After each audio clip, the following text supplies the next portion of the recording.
So, here's a question. Who's in Retribution? Who are the members of this new group? Who's in Retribution? Who's you know, wreaking havoc, causing chaos, if you will, in WWE in the past week? Who are they? You know, that's a question that even when I super chatted Brian Zane last night during his Wrestling with Regret Smackdown live review, which he does now live, even he said that's the question that allures him or eludes him.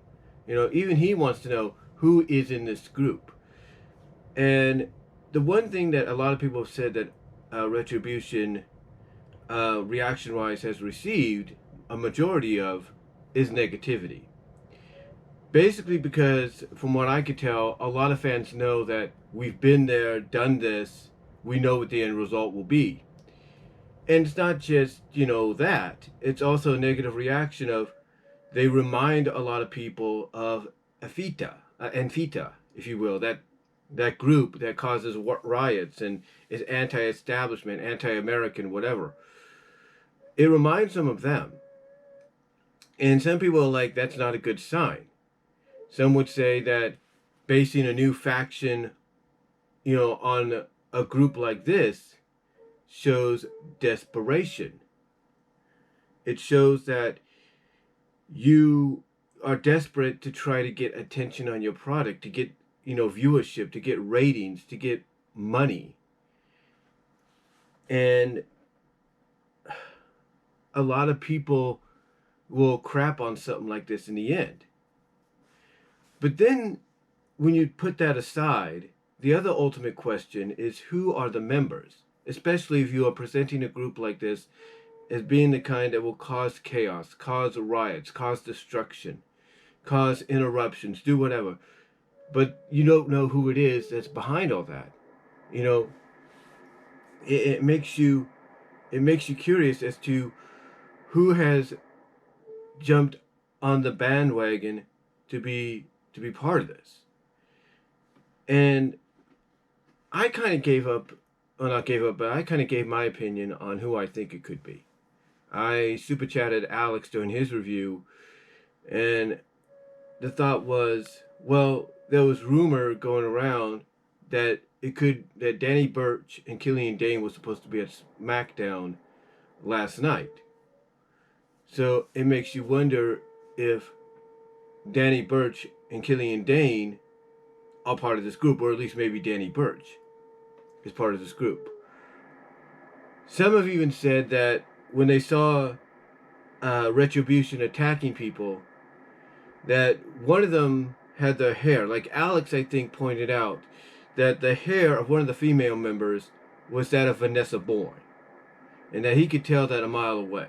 And others have pointed that out too. So it makes you wonder if Vanessa Bourne is in this. So if you have the likes of a Danny Burch and a Vanessa Bourne a part of this group, it makes you wonder why. Why are they in this? Why are they becoming anti-WWE? Why are they becoming anti-establishment? Why are they turning their back on a company that's giving them a chance? Turning their back basically on the guy that gave them a chance in NXT. What's going on here? And then of course people wonder, is Tommaso Ciampa the leader? Is Johnny Gargano the leader? Is Candice LeRae the leader of the female members? Everybody wants to know who are these members.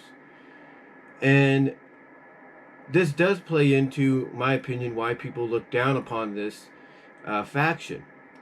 It's not the fact that they don't think it's a good concept if executed right, but they just feel it's just going to be another faction of NXT wrestlers, men and women, as well as a combination of maybe some lower tier to mid-card main roster talent that's like, look, we are talented. We're more talented than some of your current stars that you're pushing to the top. Let us have the spotlight. Let us have the opportunities. Let us be the champions you need. And, in a sense, if that's the reasoning, which a lot of people probably fear it is, that Retribution is here, then basically to them, they have a point that it's just going to be the same old is what it's going to be. It's like, seriously, you got this group, and all this group is just a bunch of disgruntled superstars, men and women from all three brands that feel, hey, we deserve the opportunities. We deserve to be in the main events. We deserve to be champions. And this is why they're now coming together. Some have also speculated that the reason Retribution is around is it's WWE's way of answering back towards Fox and USA. Like, okay, Retribution represents you. Like, you're disgruntled with us. You're disgruntled with Vince McMahon.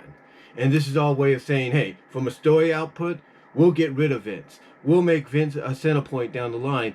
And Retribution will win a match or have some kind of situation to where they'll force Vince to step down and retire. And guess what? Triple H is now in charge, or Shane McMahon's now in charge. And now it'll be the way you want it to be. A lot of people could look at Retribution as being that. Some people have speculated that Retribution could be people of the Raw Underground segment that Shane McMahon put on.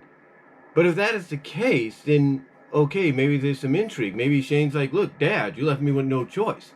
You need to step down and let the future run this. I mean, what's going to happen? You're going to have Shane, if he's revealed to be behind this, come out, basically say, Dad, you're stuck in the past. This is 2020. This is the 21st century. Get with it. Is that going to be the reasoning? We don't know. And again, the question is, who would join up with Shane, men and women rise, to be part of this faction if he is the one in charge? If he is the one running things from behind the scenes? Who knows? One thing that a lot of people have said that they did notice is there's a similarity, I should say, to aces and eights. In that the aces and eights feeling is you didn't know who it was, and it was a way to basically introduce or reintroduce people into the TNA fans. I mean, when it got revealed that one of the guys in Aces and Eights was Doc Gallows, who's now back, Big LG as he calls himself, a lot of people were surprised. It's like they knew who he was, but they didn't say it by name.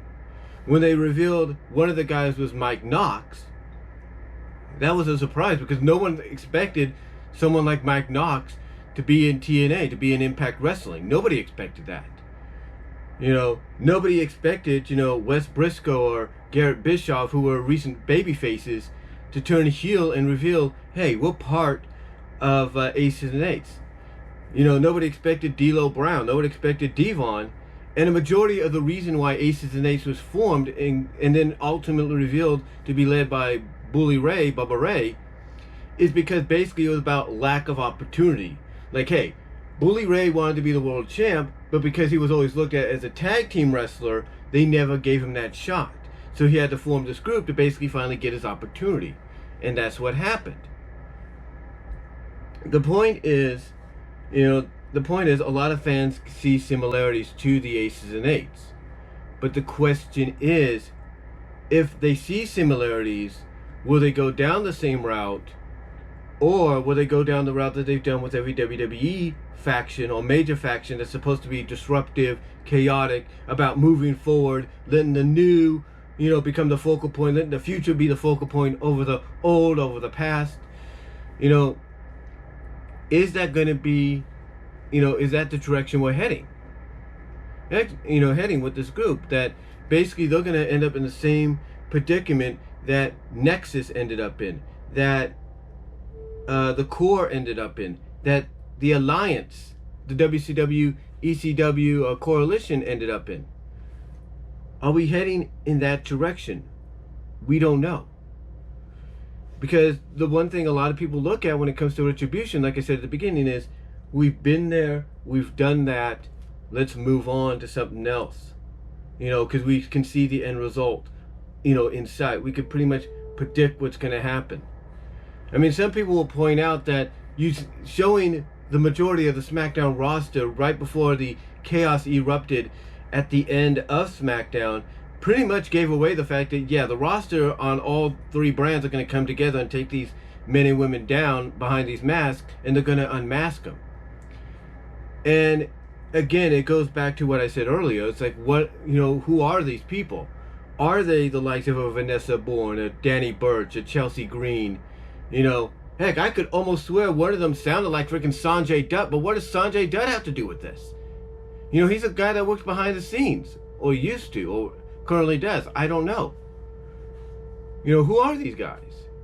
Is it the Bollywood boys, the Singh brothers? Are they in this group?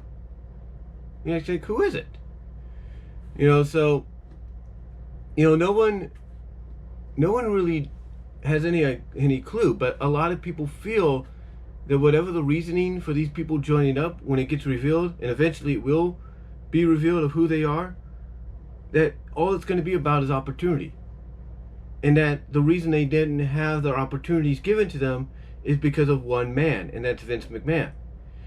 Now, would it be a surprise that it's revealed that Retribution was brought together under these masks by the likes of USA Network and Fox, because they're sick and tired of Vince McMahon ruining everything, and that the only way to get him out of power is to destroy what he holds dear, so that maybe he'll get the message, step aside and do what's right for the company, let others take over? Who knows? Again, Shane McMahon speculated as a possible ringleader. We don't know. If like I said, Shane McMahon speculated as a possible ringleader, but then again, it could just be a bunch of WWE superstars, both from all three brands, that are just sick and tired of being overlooked.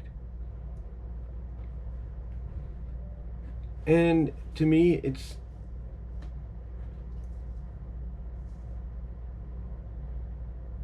going to be extremely interesting going forward to see how either WWE either screws this up like a lot of people feel they're going to do, or WWE actually makes this work and succeeds the way a storyline like this is supposed to go. And the big question, and again, one of the big questions, hopefully that's answered, is who's behind this? Like, who are the members? Is it the likes of a Vanessa Bourne or Chelsea Green or Danny Burch, Killian Dane, Tommaso Ciampa? That's going to be probably one of the more interesting things about it, is finding out who they are. And the reasoning. Is the reasoning because, hey, we're sick and tired of Vince destroying the company, or, hey, we want our opportunities that we were promised and we never got them?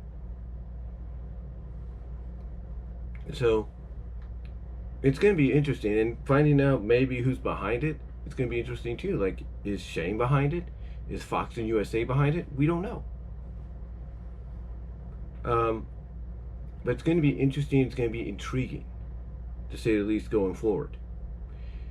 And I'll say this, if I don't watch 3 hours of Raw or 2 hours of SmackDown or 2 hours of NXT or whatever for a while, like I've been doing, and the only thing that's going to catch my attention is that, then okay, at least they're doing their job to get eyes on the product, even if it's just for that one moment, that one storyline, that one segment or various segments. So we'll just have to wait and see. But let me know what your guys' thoughts are on who you think Retribution is, and what do you think the reasoning is for, and who do you think could be behind it. Let me know down below. Comment if you like. I'm out.